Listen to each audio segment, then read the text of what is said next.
Greetings, walkers of the abyss, and welcome back to Occult Chronicle, where forgotten gods whisper, shadows speak, and fear is more than emotion. It is revelation.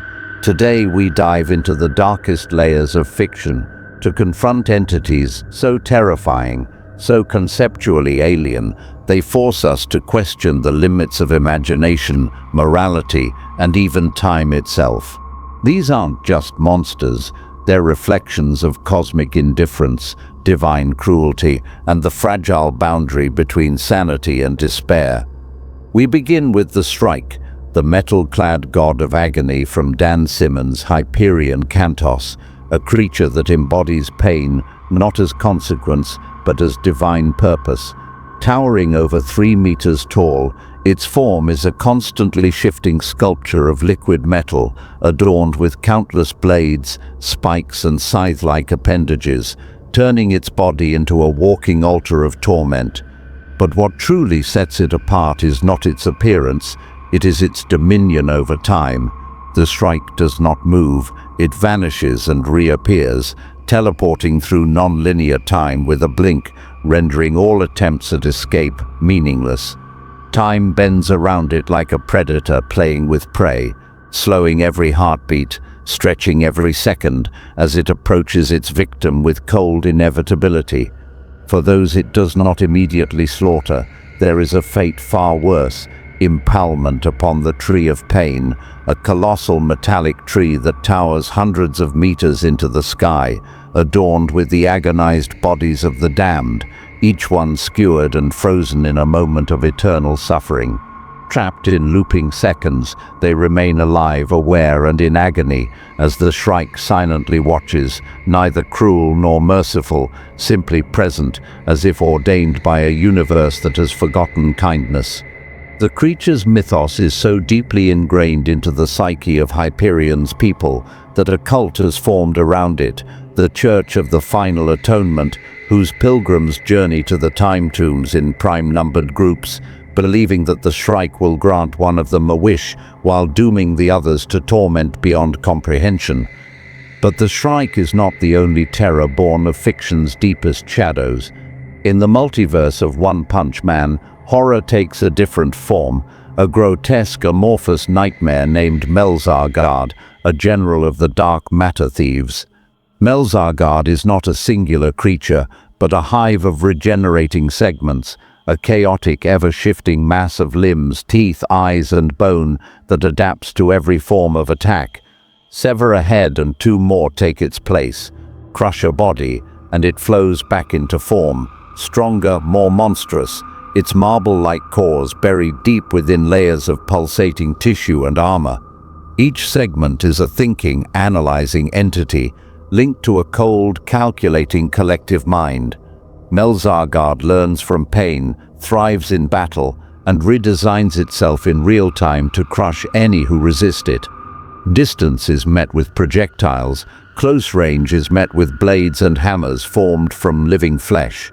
It is evolution weaponized, a creature whose very existence mocks the futility of resistance, and unlike a wild beast, Melzargard speaks.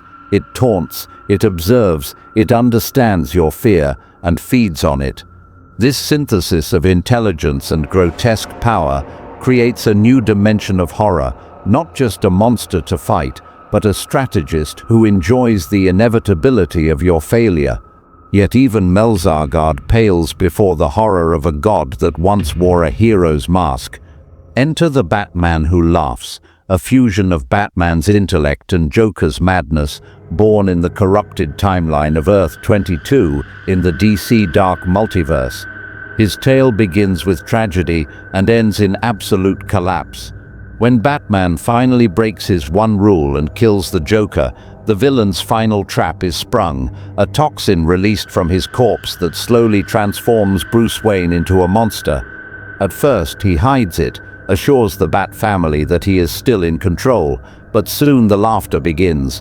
One by one, he slaughters his allies, Nightwing, Batgirl, Red Hood, Damian, not in fury but in calm, strategic betrayal. His logic remains intact, but his morality is inverted. He becomes a creature of total control and total chaos, a predator of hope, a god of despair. With the cunning of Batman and the cruelty of Joker, he wages a silent war on the Justice League, poisoning Superman's mind, twisting his love for humanity into a weapon, forcing him to murder Lois and John in a moment of madness before killing him as well. The Earth falls within days, and when it does, the Batman who laughs steps through the void into the dark multiverse, where the dragon god Barbatos grants him dominion over all nightmares. There, he recruits other fallen Batman, the Doomsday Bruce, the Aquatic Terror, the Red Death, and forms the Dark Knights, avatars of destruction from every poisoned timeline. He is not just a villain, he is an ideology. He believes that he is the final form of justice, a version of Batman no longer held back by compassion, where order and chaos fuse into pure dominance. What makes him truly terrifying isn't just the bloodshed, it's that he thinks he's right. But our descent doesn't end here. In Stephen King's universe, there exists a being older than time itself, Pennywise the dancing clown, or more accurately, it, a shape-shifting cosmic predator from the macroverse that devours not just flesh but fear itself. Though it often appears as a clown, its true form is something the human mind cannot comprehend, a tangle of deadlights, a metaphysical predator that transcends dimensions. It awakens every 27 years to feed on the children of Derry, Maine, believing their youthful fear seasons their souls. It doesn't just kill, it dismantles sanity, haunting its victims with illusions tailored to their worst traumas. Children vanish, adults forget, reality bends around its presence, and the more you believe in it, the more power it gains. Pennywise is not scary because of fangs or claws. It is terrifying because it exists in the cracks of reality, feeding off your screams, your memories, your faith. Even in death, it lingers, a reminder that some fears never leave, they only sleep. And if you think that horror is confined to distant planets or twisted timelines, consider The Thing, John Carpenter's vision of perfect parasitic terror. Found buried deep in Antarctic ice, The Thing is a shape-shifting organism that absorbs and imitates every living thing it touches. It has no face, no name, and no motive other than survival. A single cell is enough to infect. Trust breaks down, paranoia spreads, friends become strangers, the body becomes a battlefield. What makes The Thing so deeply disturbing is that there is no scream, no transformation, it simply is, and suddenly, you're not. It turns your blood against you, until every moment becomes a question. Who is real? Who is already gone? In a closed environment, where death is certain, and the cold never leaves, The Thing doesn't just kill, it dissolves your sense of identity, your trust in others, and finally, your trust in yourself. From here, we enter the realm of psychological annihilation with The Endless from Neil Gaiman's Sandman, and among them, none are more chilling than despair. She is not a beast or a demon, she is an embodiment. Despair doesn't kill, she whispers. You meet her not in battle, but alone at night, when hope is gone and every success feels empty. She sits in the mirrors behind your eyes, quietly pulling you inward. She doesn't scream, she waits, because despair doesn't chase, it lets you fall. And perhaps the most terrifying entity of all is not one you can name, draw, or describe, but the one who waits at the edge of Lovecraft's mythos, Azathoth, the blind idiot god, a swirling mass of cosmic chaos that lies at the center of the universe. Azathoth dreams reality into existence, and should it ever awaken, all of creation will vanish, not in fire or scream, but in silence, like a dream forgotten. Azathoth is not evil, it simply is, and that is what makes it horrifying. You cannot fight it, you cannot reason with it, you are a flicker in its sleep, and if that sleep ends, so do you. These entities, the Shrike, Melzargard, the Batman who laughs, Pennywise, The Thing, despair, Azathoth, they represent more than horror. They are reflections of our deepest fears, pain without mercy, intelligence without compassion, madness disguised as reason, loss of identity, and the vast silence of a universe that does not care. They don't just live in fiction, they live in the quiet thoughts we silence, the nightmares we forget, and the questions we're too afraid to ask. So tell us, which entity disturbed you the most, and what other nightmares should we explore next? Because here, at Occult Chronicle, the darkness is never truly gone, it's only waiting. And so the descent deepens, because the horrors we've seen are only fragments of a far greater pantheon, and in the endless galleries of fear, there are still doors left unopened. Consider Kefka Palazzo, the grinning jester god from Final Fantasy VI, whose madness begins as mockery but ends in apocalypse. Unlike most villains who seek control, Kefka seeks only destruction, not as vengeance, not even for pleasure, but because existence itself disgusts him. He poisons entire cities, sets fire to kingdoms, laughs while burning the world to ash, and ultimately ascends to godhood, reshaping reality into a nightmarish wasteland where suffering is constant and joy is a forgotten artifact. And yet the terror of Kefka isn't just in what he does, it's in what he believes, that life has no meaning, and by proving it, he becomes the ultimate prophet of nihilism. Now shift your gaze to the Slender Man, tall, faceless, silent, a modern myth born from pixels and forum posts, yet one that infected the subconscious of an entire generation. He doesn't chase, he watches, he waits, children disappear, forests go silent, photographs warp. He is less a being and more a psychological infection, a meme of dread that spreads through stories, images, and fear itself. What makes Slender Man terrifying isn't his presence, but his absence, the sense that he has always been there, just at the edge of your vision, just behind that tree, just beyond the words you can't quite remember. And then we come to Gigas, the universal cosmic horror at the heart of Earthbound, a creature so incomprehensible that it transcends form, language, and motive. When you face Gigas, the screen distorts, the music becomes a cacophony of screams, text fragments shatter logic. It is described only as the embodiment of evil, and yet it doesn't understand what it is. That's the horror, not malevolence, but a lost, broken entity whose pain is so great it warps the universe around it. Gigas doesn't fight, it implodes, and in doing so, it pulls your mind into its chaos. Even the player, sitting safely behind a controller, is not immune. The fourth wall buckles. Your identity as the player becomes part of the battle. You're no longer just playing the game, you're in it, and Gigas is screaming directly at you. And what of the endless hunger known as SCP-096, the Shy Guy, a skeletal humanoid from the SCP Foundation who spends its time sobbing in a corner, hands over its face. It's harmless until you see its face. One glimpse, even from a photograph, even from orbit, and the countdown begins.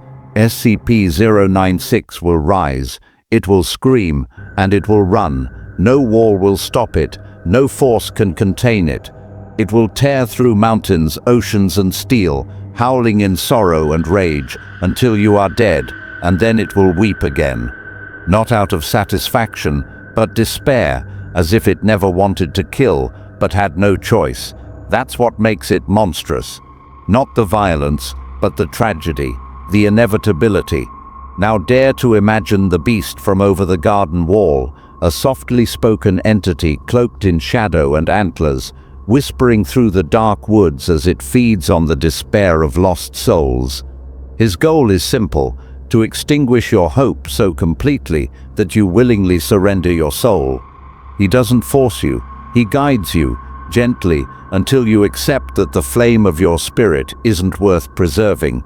His woods, the unknown, are a liminal space between life and death, and in this purgatory, the beast waits for those who've lost their way, offering comfort in surrender and obliteration disguised as mercy. But some horrors are not cosmic, not demonic, not even supernatural. They are human. Hannibal Lecter, in Thomas Harris's universe, is not a beast, but a mirror held to the human soul. Educated, refined, soft-spoken, and thoughtful, yet behind his calm gaze lies a predator of such chilling control that even his meals become rituals. Hannibal does not kill from hunger or impulse. He does it with style, with purpose, and with philosophy. He is terrifying because he redefines what a monster looks like. You expect drool and claws, but instead you get red wine and buck. His presence asks a terrible question. What if the devil wore a smile and perfect manners? And if Lecter is horror in sophistication, then Xenomorph from Alien is horror in perfection, a creature designed only to kill, with acid for blood, a tongue that's another mouth, and a life cycle so invasive it uses your body as an egg. The Xenomorph doesn't hate, it doesn't think, it doesn't feel, it exists only to propagate, evolve and hunt. It's not evil, it's efficient. Its black carapace and eyeless head reflect your own fear back at you. Every breath you take in that haunted ship corridor is a gamble, every hiss of steam a potential death sentence. You're not just being hunted, you are prey, in a game where the rules are written by a biological machine. From space to soul, we descend once more into conceptual terror, with the nameless mist from the Cthulhu mythos, a being so abstract it cannot even be perceived as form. Where Azathoth sleeps and dreams the universe, the nameless mist seeps, a fog of non-being, whose touch erases not just your body but your history, your name, your meaning. You don't die, you become unmade, unwritten, unthought. It is the horror of irrelevance, of being forgotten even by the stars. And what of Monika from Doki Doki Literature Club? A simple girl in a visual novel, until she breaks free. Not into the world, but into the game files themselves. She deletes the other characters. She alters your story. She looks directly at you. What begins as a romance simulator becomes an existential descent into meta-horror. The game's code becomes a battlefield. Your choices collapse, and then Monika speaks, not to your avatar, but to you, the player. She loves you, she needs you, and she is willing to destroy everything, even herself, to have your attention. And in doing so, she forces a new horror upon us. What if the characters we control become aware? What if they hate us for what we put them through? What if we're the monster? So as we close this second chapter of our descent, remember this: the most terrifying entities in fiction don't just threaten your life, they threaten your place in the universe. They shatter meaning, distort time, defile hope, and remind us that the boundary between fiction and fear is paper thin. You've seen gods that dream the world, creatures that kill with a glance, and villains who smile while tearing the cosmos apart, but the abyss is far from empty. Tell us in the comments which horror shook you most, and which dark entities you want Occult Chronicle to summon next, because the void is endless, and it is still hungry.